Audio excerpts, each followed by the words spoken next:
Hello, I'm Richard, I'm Olivia. and we're here at RJFH Music for some vocal coaching. Come on, let's go inside. How's it going? All right, Yeah, Rob. good to see you all. Pleased to meet you, mate. Want to come in? Yeah. What's this project?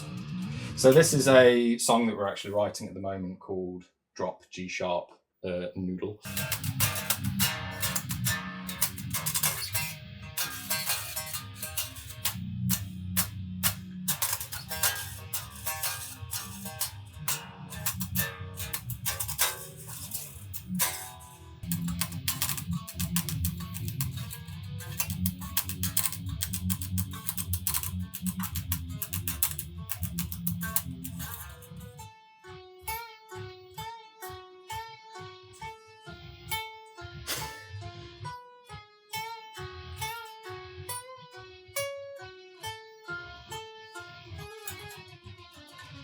This one it's probably my favourite. It's the one I enjoy playing the most. I've had a couple of times in the past where I've rocked up to a gig 15 minutes before I'm supposed to play just because of work and other commitments and things like that. And it is quite nice to just take it out of the case, load on stage, play, and it's in tune. Like there's no worrying about things being out of tune. I think this was my first one. So it's had the typical sort of gouges that were just taken out of it. This is the main one I'm probably using on stage at this point. But yeah, the guys use Floyd's. I don't. so like I'm very, very new to using Floyd Rose on their songs. And joining the band, I was like, I kind of want a guitar that can do drop B, and have a Floyd Rose as well, so it's kind of true to what they're playing. They didn't really care, but I was like, it's an excuse for a new guitar, so be quiet. Are there any tips or techniques that you'd recommend to ensure that live vocals sound just as good as when they do on record? I would generally say look after yourself as best as you can. So plenty of water. I can't stress that enough before, during, and after you're practicing these vocals or trying the techniques. Breath support, make sure that you're using correct technique throughout your vocals as well. You have to be realistic with what you can do as well. I think a lot of vocalists fall flat because in their mind, it has to be, I have to do every single word at the exact same intensity as it is live. But that's almost an unrealistic expectation sometimes. And if it's easy to say, oh, well, Will from Lorna Shore, he does this on months of tours and things like that. But it's like, yes, but he's also Will Ramos.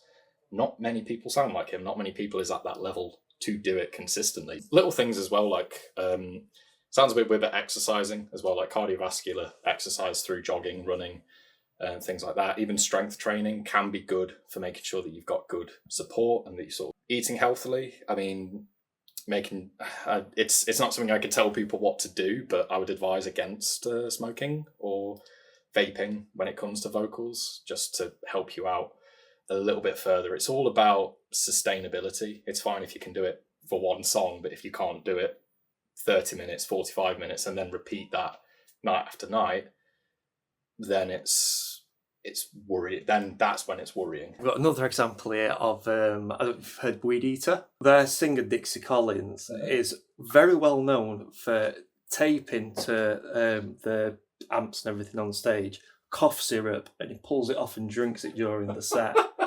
Now, would you think that's good or bad? Because his vocals are quite gravelly, so I don't know if it's there to maintain that graveliness or... I mean, I've never heard of that. Whatever works for you, to be fair. Like, I'll have lemon and ginger tea with lemon juice and golden syrup on stage with me. That seems to help me. I know some vocalists I can't remember what they're called, but I know there's like devices like humidifiers or dehumidifiers for backstage and things like that to help them out with it. On stage, if it works, I mean, I'm fully open for people to try things, see what works, as long as they're safe. So what are your favourite types of vocals to perform or coach, like gutturals, fry scream, like lows? So the first ones I sort of learned would have been the false chord screams, sort of lower growls and things like that. Any sort of scream that I teach, like, it's just exciting. That's the thing I love. The students I love working with are the ones who've approached me and said, I love metal, but I don't I don't want to really, I'm not bothered about being in a band. I'm not bothered about sounding about this person. I just want to see what my voice can do. And that for me was just like, then there's no restrictions, there's no boundaries. You're just trying these things out to see what can I do safely and make it work. So yeah, definitely the sort of lower false chord stuff. I call it like the Phil Bozeman thing, where he sort of like puts his tongue, sort of like curls it through his mouth, goldfish shape, and then makes the sound. Can we hear what that sounds like? Yeah, of course. So having the sort of bass false chord sort of sound. So if I was doing like a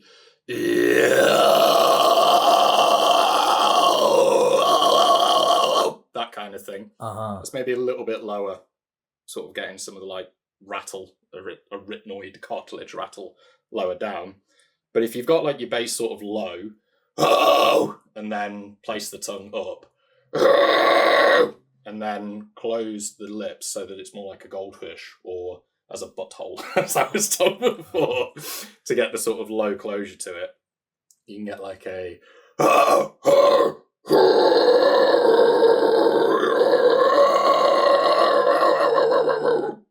that kind of thing. I just love how it sounds. It's like you could just get some really rad sounds from doing that one. Or I guess like on the opposite side, more of a sort of guttural thing. I don't do gutturals a lot. Mostly it's just me making sounds and fucking around and seeing what sounds I can make. But you can go the opposite way, where you put the tongue like, and then if you do the same thing with the lips and you push, so it'd be like a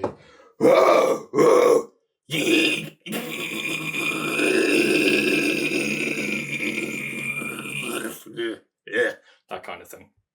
They're fun as well to do. So, first of all, there's no pressure to get this immediately right. It takes time, it takes patience, and practice. You want it to become a part of your vocabulary every day, so that it's not just a quick, I can do this. First things first, I want to talk you through breathing. Making sure that the shoulders aren't raising up as we breathe. If you've got your hands over your diaphragm here in the abdomen,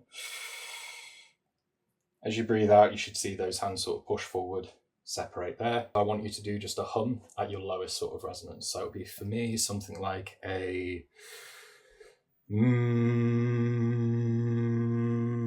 doesn't have to sound good, just has to be has to be that low sort of hum. So let's do that together.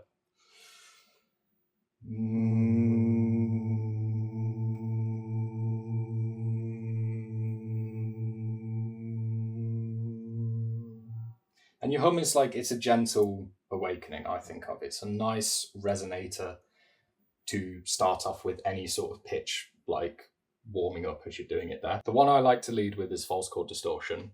Have you done this before, or have you heard of it before? I've heard of it. Lovely.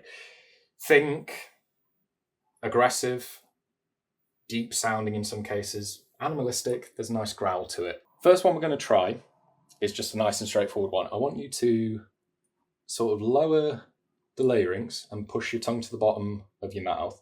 And you want to sound a bit like Patrick from SpongeBob. Okay. So let's do that for a little bit. If we imagine that there's like a C shape around the side of the mouth, we're aiming for this lower bit down here. What I want you to do is, if you're comfortable in your I want you to try and cough. Can you give that a go? Lovely. There's a little bit of a bite that I refer to it as. I almost think of it as like, if you imagine the tongue, side of the mouth, there's like a little bit of a bite that sits on the tip of it. It's a very active way of getting this distortion. So it can feel immediately when people practice this, there's a weird feeling, there's a sensation of scratchiness, stop, this hurts, this is wrong. It's a case of, if that's what you feel, it's like, okay, step back and approach it again with caution. That sort of stage, feeling that bite, that is something that I would say for people to continue practicing that. One of the most common ways I hear people to say is to bark like a dog, which is very silly, but I'm going to do it anyway because we'll try it. So, and when I say dog, we're thinking Rottweiler. So sort of a bit of a tougher dog. So if it was like a woof, woof. Once again, doing short bursts of the woof, woof, woof. Do 2 short ones. And the third one, I want you to try and hold it. Be careful how much you push as well. Like, we don't want, when we think of sort of longer, we think more air, more breath, more push. Sometimes with too much air, you actually push yourself out of the pocket. We want to maintain it to keep it consistent. So we're looking for something that sounds like, or close to, a whoa, whoa, whoa. And it's a breathy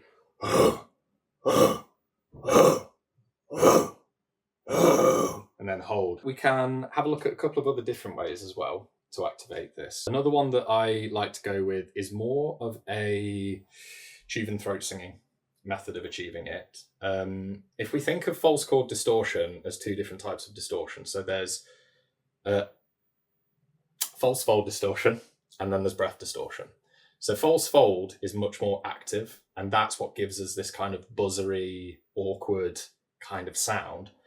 Breath distortion is, if you've ever heard people say use a sigh or use a yawn to help you activate your false chord screams, that's what they're referring to. If we were to start with the false fold, I want you to make a buzzer sound like you've heard on like Britain's Got Talent or X Factor or something like that. So it's kind of like a that's it. So let's sit with that for a little bit. That sound is the foundation and the basis that we want. If I was to try and sustain that note, we're almost looking for it to sound as like a Mongolian throat singer as we can. So if I was to do that, I would try to get it to sound like and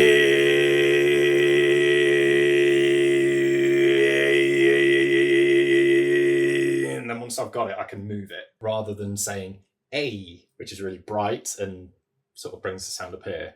We're wanting to use because it's more relaxed and there's less tension that we put it on. So let's go back to our buzzer sound. Now we're going to try and sustain it. So it would be so that's nice. How tense is it feeling?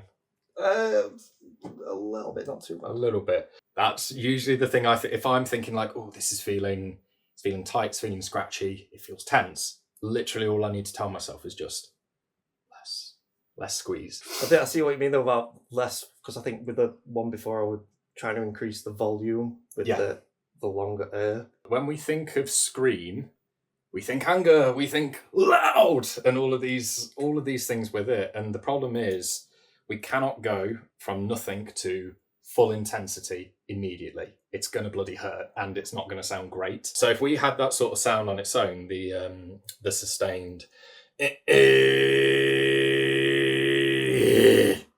and we're almost then trying to push that diaphragm. This is now where breath distortion comes in. So if you think of like a sigh or a yawn that's very the arms help. You almost have to do it like, God, I can't give a shit. I don't want to do this. It's just very Mum, like really? It's just I feel like whenever people approach metal screams, they approach it like karate, and it's like we're active, we're ready, we're gonna metal scream. And honestly, the easiest I find it is when if you can give as little as a shit as you can and very tired from doing it, it's so much easier. So let's establish our 2 points. So do the sigh first, the buzz, sigh. The reason that a lot of people go with that sigh as the original one is because metal vocalists tend to find it by accident. Because naturally people do just push a sigh. And what ends up happening is they almost accidentally activate the pitch, which is what that first bit is, that buzz. I was doing it wrong for like 2 to 3 years when I started when I was 16, because I was just getting that low sort of rumble. Then the moment I hit the pitch, it was like, whoa, that's wrong. If there is anything that's scratchy or anything that feels tickly or wrong, doesn't necessarily mean it's the wrong tissue. You can't get permanent vocal damage, as far as I understand, from one bad instance. It's from sustained, consistent, poor practice from there. Sometimes it can just be using the wrong tissue or the wrong fold from it. And part of like learning these types of screams as well is that you are training the voice. you're getting the voice prepared to do these types of vocals because we don't do them every day. Should we give it one more go? We'll go sigh and then the buzz sound as well. Yeah. Okay, so start with sigh, then buzz. A little bit tighter on the buzz, so a bit more. That's good. Something very quick. What if we try going the other way? So take the buzz, and I want you to sigh out of it. So it's going to be a. Lovely. There was a bit in a couple of those, almost like a sort of a dip, where it was like, that was where it actually wants to be. That would be the spot. If you can get that consistent, if you can do that every single day, then you've then got the infrastructure to push more, to put more air and volume behind it. It did feel a lot more comfortable doing it that way around. Brilliant. As well, doing the sigh afterwards. Lovely. And that's sort of the best thing about learning these vocals, is that we went through 2 other sort of methods before as well, just doing the sort of and then coughing with that, or just a natural dog bark. Option 3 worked well for you. Option 3 might not work very well for other people. As long as it works for you, that's the main sort of thing. But when you said bark like a dog, I instantly went to not loose. Counting worms. I'm like, oh, yeah, I can do this. What I'd be curious to try is, does the method that showed the best for him translate to you? So start off with game show buzzer. So just a. I'm going to ask you to try and sit with that sound and sustain it so we can get the if we can. Don't worry if not, but I just want to see if you can. Okay, that's all I got. How's that feel? Pretty okay. Pretty okay. Any scratchiness or No, weird it's sensations?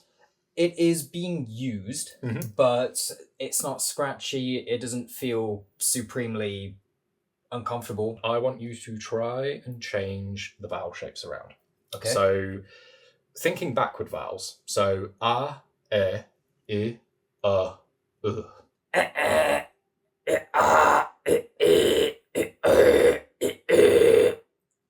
Like that? A little bit less push. So which of those felt the most comfortable?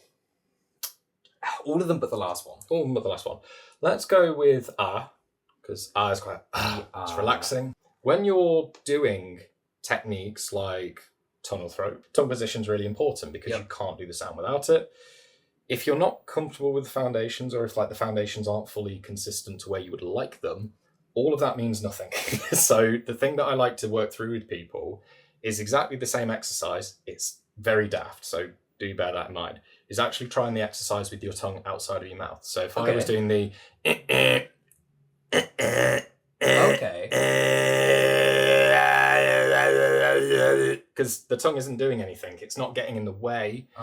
Because sometimes the tongue position can give you the illusion of like lowness, but it will eventually. But in the sort of, if we're sort of getting used to the sound, you want it out of the way. You don't want it doing anything. So the thing I mentioned before, the sort of air, the sort of breathiness of it, we're almost adding, we can think of this a few ways. There's either the sort of sigh or the yawn that we've talked about already. You could think of it as almost like a sort of, the crowd goes wild. You know how the air moves like that, almost like a whisper. If you've got that sort of buzzery,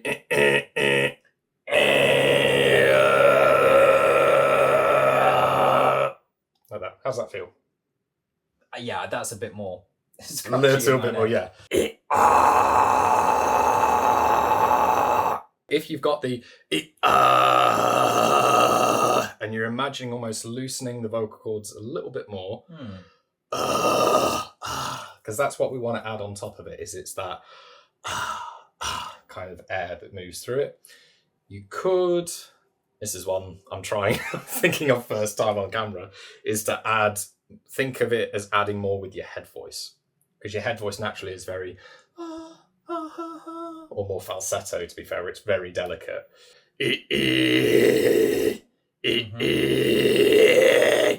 And you can get more of the range from up there. Okay. Still good.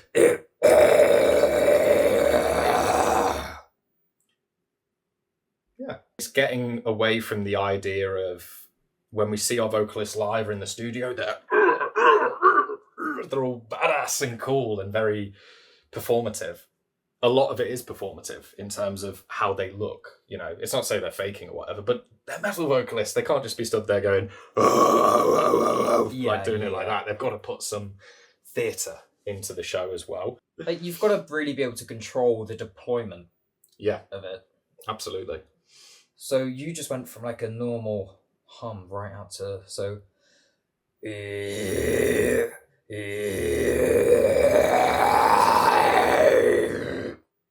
that sounded good. I'd be practicing that like continuously every day, is to just go from doing a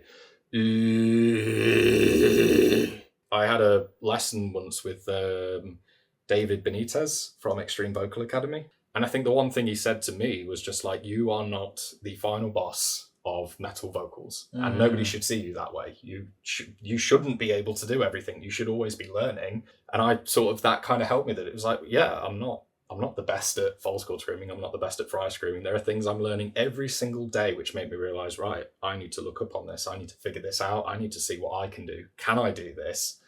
But it's ultimately my sort of job is, and the way I treat it is, to share the love of metal vocals without fear of hurting yourself, to be confident vocalists and to find your own voice. So like, if there are things you can do with your voice, you don't know if it's like, and this means anything, like you don't know if it's screaming or you don't know if it's safe, if it's anything like this, I would always say, can you control it? Can you do it comfortably-ish, within reason? Can you do it consistently, or is it gone after 2 minutes? If the answer to that is yes, then pursue it. If you're noticing side effects, like persistent hoarseness, persistent raspiness, anything that could be extreme sort of like vocal health problems, that's the time to go to a doctor, like to a laryngologist or something like that. But you've just got to be cautious, just got to be careful. It's a daily thing of sort of like being aware of. I mean, clearly there's so much to it beyond what we're able to cover. Yeah, it's today. Insane. Fantastic. But yeah, no, very cool. Thank you. Thank you very much.